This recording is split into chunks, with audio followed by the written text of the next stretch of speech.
Qu'est-ce que tu as pensé de cette petite soirée entre athlètes?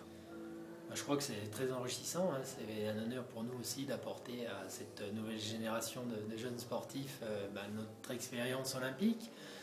Si on peut leur apporter les erreurs qu'on a commises et puis qu'ils s'en servent, je pense que c'est tout bénéfique. Et puis c'est plutôt dans un contexte vacances pour eux, en période de relâchement. Et c'est vrai que c'est intéressant d'échanger sur des journées comme ça. Alors quel est le message que tu as plus particulièrement souhaité faire passer? Bon, le message c'est simple, c'est vrai qu'on veut essayer tout le temps de leur dire voilà les Jeux Olympiques parce que c'est la course du grand public, c'est celle qui compte le plus dans une carrière. Mais il y a tout un ensemble. Je pense qu'aujourd'hui, ne pas avoir de regrets à l'issue de sa fin de carrière, c'est important. Parce que une carrière passe vite. Quand on est dedans, on a ses œillères, d'athlètes de haut niveau. Et c'est vrai que des fois, on est un peu renfermé à tout ce qu'on peut entendre autour de nous. Donc moi, si j'ai un conseil à leur donner, c'est vraiment de se servir de tout le monde, de prendre de tout le monde, de garder les bonnes choses, d'évacuer les mauvaises choses et puis d'aller au bout du truc, se faire vraiment plaisir et jamais regretter les décisions qu'on a pu prendre à un certain moment. Qu'est-ce qui t'a apporté, toi, tout au long de ta carrière?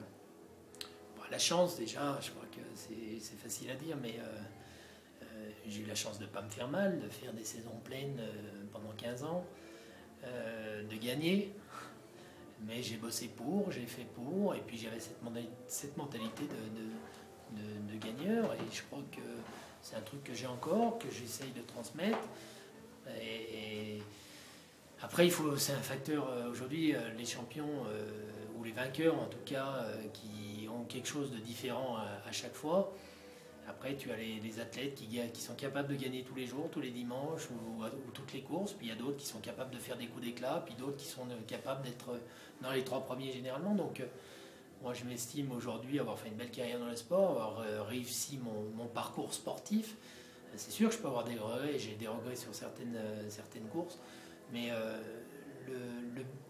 mon plus grand bonheur, c'est d'être allé au fond de moi-même, d'avoir tout donné à chaque course et de ne pas regretter ce que j'ai entrepris à chaque fois.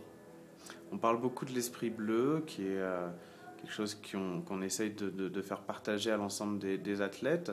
Toi, tu es sur un sport individuel, mais avec quand même un groupe, hein, le groupe ski qui est assez fort, assez solidaire.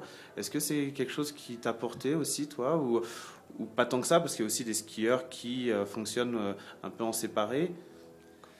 Tout à fait, c'est que moi j'avais ce besoin d'avoir une vie d'équipe, d'être là, d'être entouré de gens, de déconner au resto, dans les hôtels, d'avoir justement cette soupape de sécurité ou de couper vraiment du haut niveau avec ces moments-là pour que ça soit bénéfique pour mon sport. Et c'est la difficulté aussi du ski alpin, c'est de vivre en équipe en faisant un sport individuel. Quand vous couchez à côté d'un futur vainqueur le lendemain ou d'un concurrent le lendemain, c'est pas simple. Moi j'ai fait chambre avec Pierre Bourgeat, avec Jean-Pierre Vidal à un certain moment où on savait que le lendemain on allait être concurrent direct. Donc c'est mettre la barrière et c'est avoir un respect mutuel mais tout en étant un compétiteur. La semaine olympique, c'est la troisième fois que tu viens? Troisième fois. Troisième fois.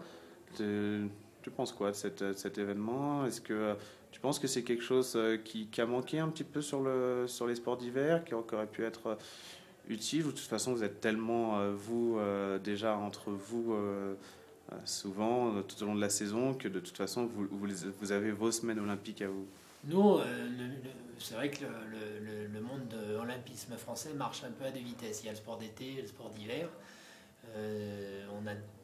On voit, moi je m'aperçois encore ce soir que tous les athlètes des sports d'été se connaissent et on connaît de moins en moins, on ne connaît pas tous les... et vice versa, hein, c'est un petit peu...